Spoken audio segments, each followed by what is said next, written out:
Welcome to recipes in my way. இன்றைக்கி நம்ம அருமையான சுவையில் எல்லாருமே விரும்பி சாப்பிட்ற மாதிரி முட்டை சுக்கா தான் செய்ய போகிறோம்.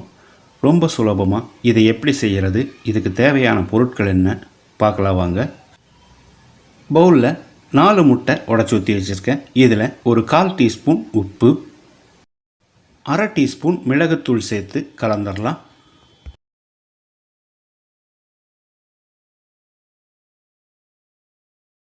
இந்த அளவுக்கு நல்லா அடித்து கலக்கணும். ஒரு டிஃபன் பாக்ஸில் கொஞ்சமாக எண்ணெய் தடவிக்கலாம்.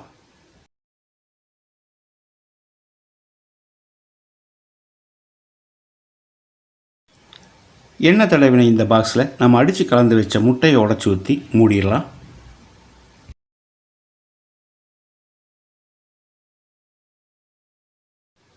வாணலியில் 1 லிட்டர் அளவுக்கு தண்ணி காய வச்சுருக்கேன்.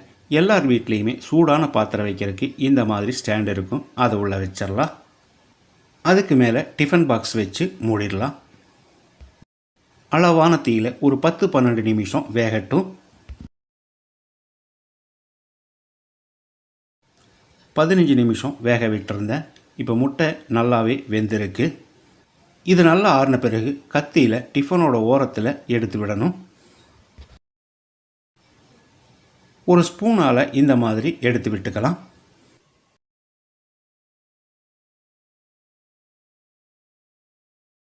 இதை சின்ன சின்ன துண்டுகளாக நறுக்கிடலாம்.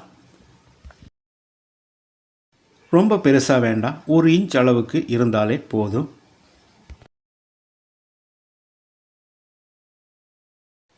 எல்லாத்தையும் இந்த மாதிரி கட் பண்ணி எடுத்து வச்சுக்கலாம். பேனில் 1 டேபிள் ஸ்பூன் எண்ணெய் விட்டுக்கலாம். 1/4 டீஸ்பூன் கடுகு,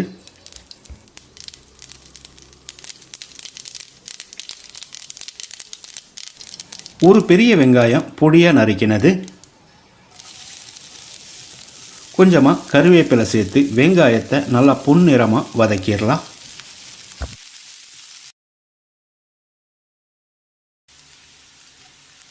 வெங்காயம் நல்லா வதங்கிருச்சு. மீடியம் சைஸில் 2 தக்காளி நறுக்கினது, இதை போட்டுடலாம்.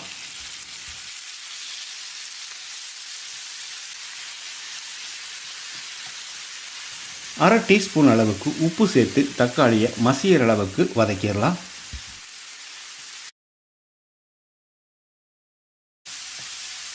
தக்காளி மசிகிற அளவுக்கு வதங்கிருச்சு. 1 டேபிள் ஸ்பூன் இஞ்சி பூண்டு விழுது சேர்த்து பச்சை வாசனை போகிற அளவுக்கு ஃப்ரை பண்ணிக்கலாம்.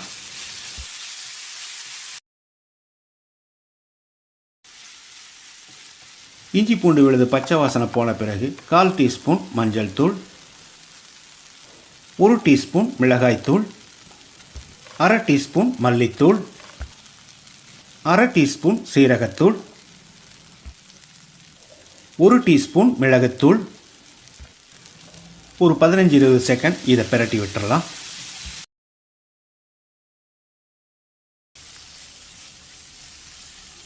இப்போ இதோட ஒரு 1/2 கப் அளவு தண்ணி சேர்த்து கலந்து விட்டு கொதிக்க விட்டுறலாம்.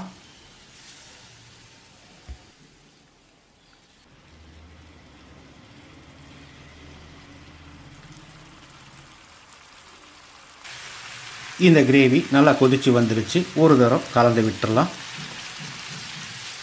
இப்போ நம்ம ஏற்கனவே வேக வச்சு நறுக்கி வச்சிருந்த முட்டையை சேர்த்துடலாம். முட்டையில் நல்லா மசாலா பிடிக்கிற மாதிரி ஒரு 2 நிமிஷம் பிரட்டி விடணும். ரொம்ப பெரிய பீஸாக இருந்தால் 1-2 உடச்சி விட்டுக்கோங்க.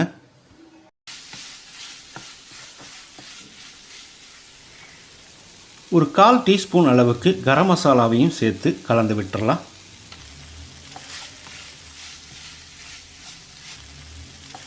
மணக்க மணக்க அருமையான சுவையில் நம்மளோட முட்டை சுக்கா ரெடி ஆயிடுச்சு. பொடியாக நறுக்கின மல்லி இலையை தூவி கலந்து விட்டு இறக்கிடலாம்.